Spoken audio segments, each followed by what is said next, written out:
and welcome to How to Mechanic. Be sure to like, subscribe to be notified of any more videos.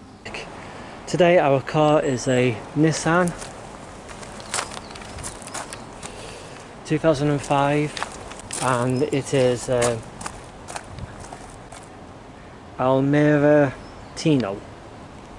So today we're going to locate the onboard diagnostic connector and the fuses. So you go to the driver's side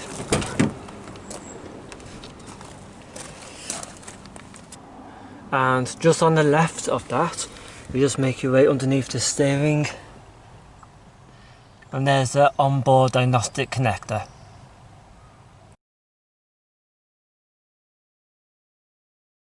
Just on the right hand side of the steering wheel there's a panel, so just prise that open and in there you got the fuses and relays.